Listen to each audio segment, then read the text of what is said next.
Hello student, today we will discuss about what is rate law, right? And give a relation between rate of reaction and concentration of reactant, right? Rate of reaction depend upon the experimental condition such as किस पे dependent है तो क्या experimental condition such as like as concentration of reactant, temperature and catalyst, right? The rate of a reaction, chemical reaction at a given temperature may be depend on the concentration of one or more reactant and product, right?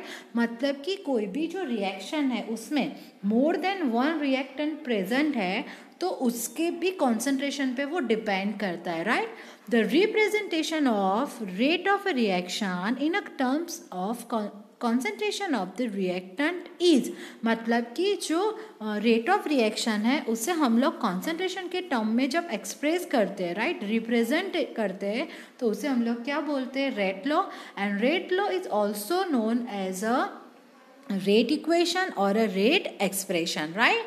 The rate of a reaction decrease with passage of time as the concentration of reactant decrease, right? मतलब कि time interval पे अगर concentration of reactant decrease होगा तो at that time the rate of reaction also decrease, right? But if concentration of reactant increase, at that time rate of reaction also increase, right? Rate of reaction directly proportional to concentration of reactant, right? So rate of reaction depends upon the concentration of reactant, right? मतलब कि rate of reaction है वो किस पे dependent है तो कि concentration of reactant पे, right? नेक्स्ट क्वेश्चन है हमारा, राइट अ जनरल रिएक्शन. हमें कोई भी जनरल रिएक्शन लिखनी है, उसके अकॉर्डिंगली हमें रेट एक्सप्रेशन और रेट लॉ लिखना है, राइट? तो for example one reaction A plus B gives C plus D, right? Here capital A B C D, right? Capital A and capital B reactant, capital C and D are our product, right? And small a b c d are the coefficient, right, of a reactant and product respectively, right? तो उसके लिए हम लोग rate का equation क्या लिख सकते हैं, concentration of A raised to X and concentration of B raised to Y, right? मतलब कि concentration of reactant और उसका पावर. तो पावर में हम लोग क्या लिखेंगे, ये जो X और Y है ना वो क्या हो सकता है तो कि वो कोएफिशिएंट A और B जितना भी हो सकता है और उससे डिफर भी हो सकता है, राइट? फिक्स नहीं है कि जो भी हम लोग कोएफिशिएंट लिखे वही उसका पावर आएगा, राइट? वो हम लोग एक्सपेरिमेंट से हम लोग क्या कर सकते हैं, डिफाइन कर सकते हैं कि उसका पावर कौन सा आएगा, राइट?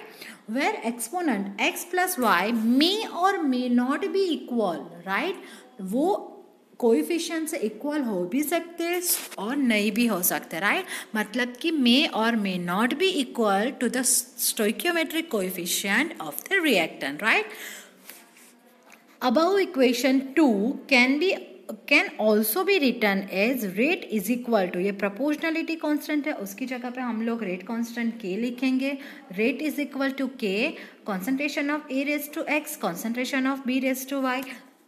आगे हम लोगों ने पढ़ा था rate is equal to minus d r upon d t, तो minus d r upon d t is equal to क्या हो जाएगा, K into concentration of A raise to x concentration of B raise to y, right? Because यहाँ पे हम लोग only reactant की बात कर रहे हैं उसकी वजह से, राइट? वेयर के is a proportionality constant and is called rate constant, right? The proportionality constant के of differential rate equation is called rate constant, right?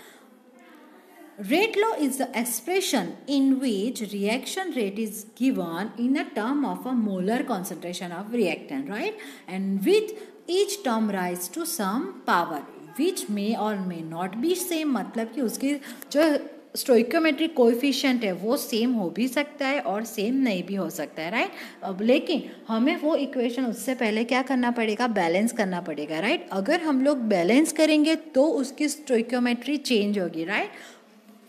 यहाँ पे हमें एग्जाम्पल दिया हुआ है 2NO plus O2 gives 2NO2, right? तो उसके लिए अगर हम लोग रेट का इक्वेशन लिखें तो वो इक्वेशन क्या मिलेगा, rate is equal to minus dr by dt. Here dr is equal to what, the concentration of reactant, right? And is equal to K concentration of NO and concentration of O2, right?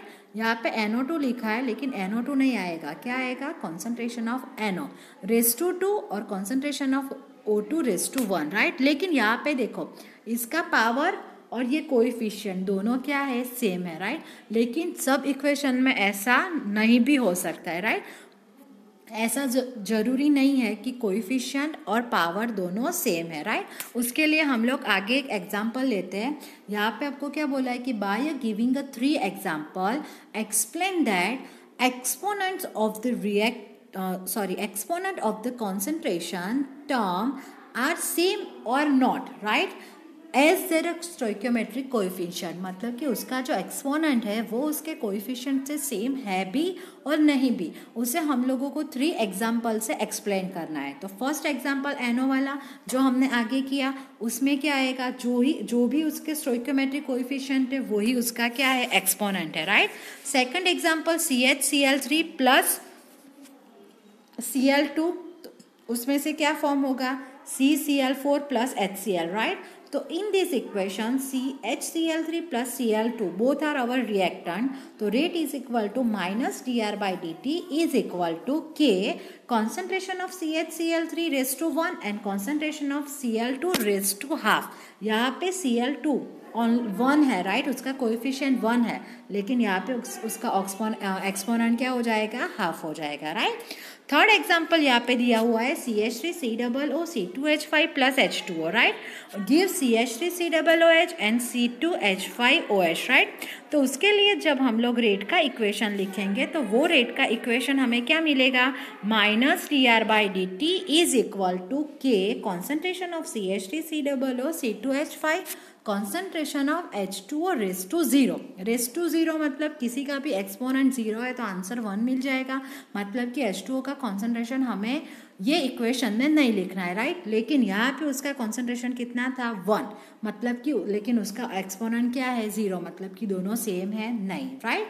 So rate law for any reaction cannot be predicted by nearly looking at the balanced chemical equation, right। मतलब कि कोई भी chemical जो balance equation हम लोग करते हैं, right, वो इक्वेशन से हम लोगों को उसका रेट लॉ प्रेडिक्ट हम लोग नहीं कर सकते, right. And is that theoretically but must be determined experimentally, right. ये जो बैलेंस केमिकल इक्वेशन है वो हम लोग थियोरिटिकली करते हैं, राइट, लेकिन ये जो रेट का जो इक्वेशन हम लोग लिखते हैं वो कैसे लिखते हैं, हम लोग एक्सपेरिमेंटली लिखते हैं, राइट। हमें उसको एक्सपेरिमेंटली डिटरमाइन करना पड़ता है, उसके बाद हम लोग वो इक्वेशन लिख सकते हैं, okay. Next, right the general equation of the reaction and explain what is order of reaction. तो ऑर्डर ऑफ रिएक्शन कैसे हम लोग फाइंड कर सकते हैं, राइट। तो आप लोगों को ये रेट का इक्वेशन तो लिखने का आता है, ठीक है, जो हम लोगों ने आगे डिस्कस किया, राइट।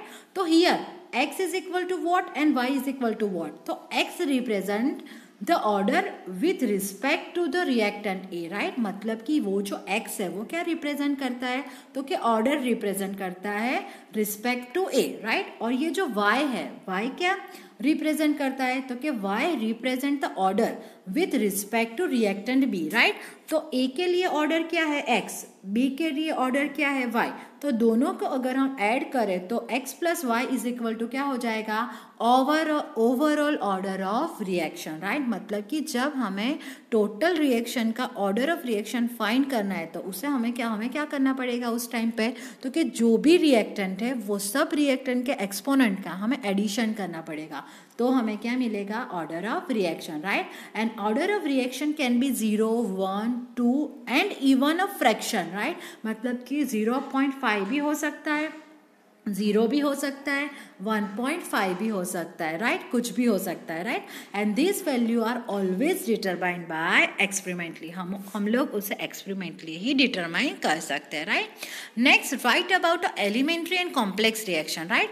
तो first of all what is elementary reaction, तो कि the reaction take place in a one step, कोई भी रिएक्शन है वो ओनली वन स्टेप में प्रोसीड हो रहा है तो it's called a elementary reaction, right। and complex reaction means what, तो कि when a sequence of elementary reaction, मतलब कि कोई भी elementary reaction sequence में हो रहा है, मतलब कि mechanism फॉर्म में, राइट।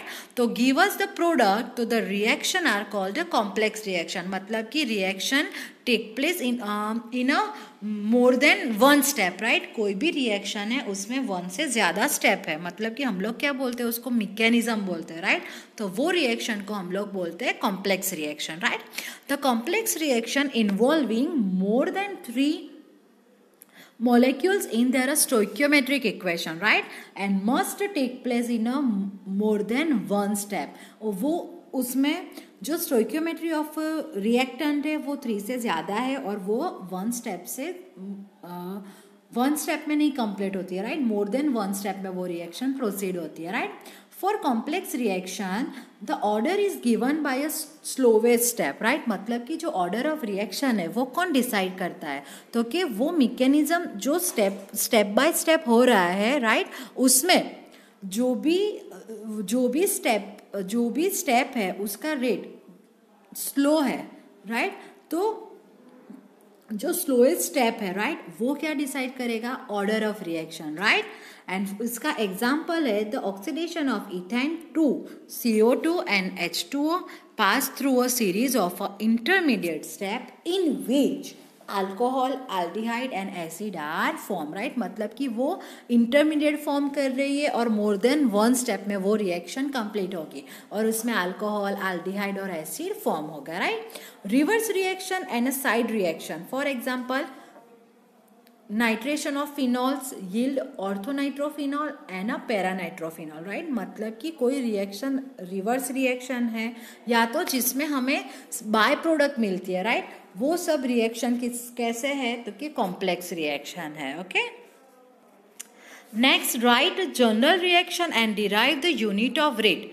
रेट कांस्टेंट का हमें यूनिट फाइंड करना है, राइट। तो रेट कांस्टेंट के लिए हम लोग रेट का इक्वेशन हमें पता है, rate is equal to -dr/dt is equal to k a⁻x b⁻y, right. And second क्या है, based on that right the rate constant for 0 first and second order के जो रिएक्शन है उसके लिए हमें रेट कांस्टेंट का यूनिट फाइंड करना है, राइट।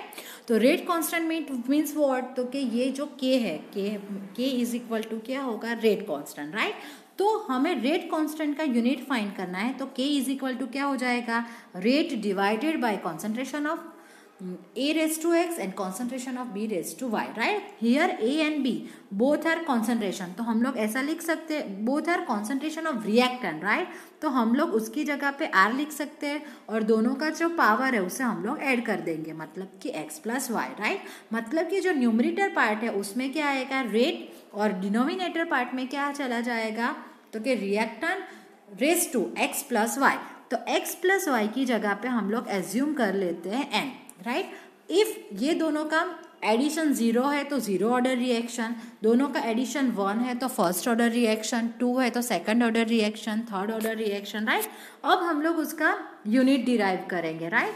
तो यहाँ पे हम लोग क्या लिखते हैं, रेट। तो रेट का यूनिट क्या है, concentration upon time, right. Concentration upon time into division में हमारे पास क्या है, concentration of reactant, right, raise to n।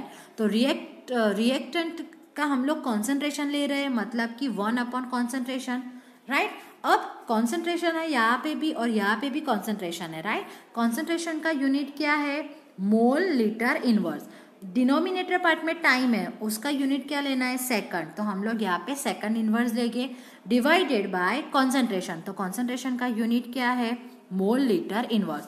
यहाँ पे भी मोल लीटर इनवर्स है, डिनोमिनेटर में भी मोल लीटर इनवर्स है, लेकिन न्यूमरेटर में mole litre inverse raise to 1 है और न्यूमरेटर पार्ट में रेज टू n है, राइट। तो ये डिनोमिनेटर पार्ट में n है, तो ये डिनोमिनेटर जब न्यूमरेटर में चला जाएगा तो n क्या हो जाएगा, माइनस, मतलब कि 1 - n करना पड़ेगा। तो देखो यहाँ पे है mole litre inverse raise to 1 - n, right. If n is equal to 0, अगर 0 है तो ये पूरी टर्म 1 हो जाएगी, right. If n is equal to 1 है तो ये 1 और ये 1 क्या हो जाएगा, कट। तो यूनिट हमारा ओनली क्या हो जाएगा, सेकंड इनवर्स, राइट।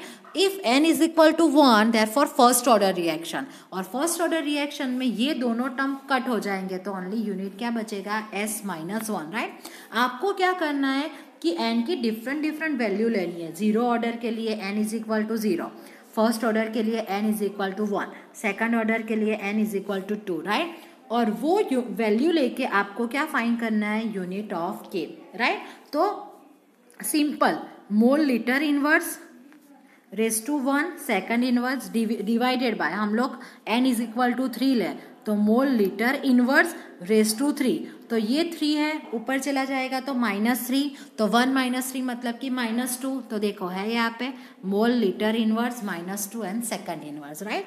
अब आप लोगों को जो एग्जाम्पल होते हैं, राइट, तो वो उसमें कैसे पूछते हैं कि आपको ये यूनिट दिए होंगे तो आपको डिसाइड करना है कि वो फर्स्ट ऑर्डर है या सेकंड ऑर्डर, राइट। वो एग्जाम्पल हम लोग नेक्स्ट लेक्चर में करेंगे, लेकिन उससे पहले आप लोगों को ये जो यूनिट है ना वो लर्न करने पड़ेंगे कि 0 ऑर्डर के लिए यूनिट क्या है, फर्स्ट ऑर्डर के लिए तो सिंपल S-1 है। वाई? बिकॉज ऊपर भी कॉन्सेंट्रेशन मोल लीटर इनवर्स, डिनोमिनेटर पार्ट में भी मोल लीटर इनवर्स, तो मोल लीटर इनवर्स कट हो जाएंगे, राइट। ये मैं बोल रही हूँ, आप लोग सुन रहे हो, लेकिन आप लोगों को वो लिखना है, राइट। यहाँ पे आप लोगों को ये n की वैल्यू पुट करनी है, right. n is equal to 1, n is equal to 2, 0 लेके फिर आप लोगों को क्या करना है, यूनिट कैलकुलेट करने, right. n is equal to 0 है तो 0 ऑर्डर रिएक्शन, 1 है तो फर्स्ट ऑर्डर रिएक्शन, 2 है तो सेकंड ऑर्डर रिएक्शन, राइट। वैसे आप लोगों को क्या करना है, कैलकुलेट करना है। Okay, thank you.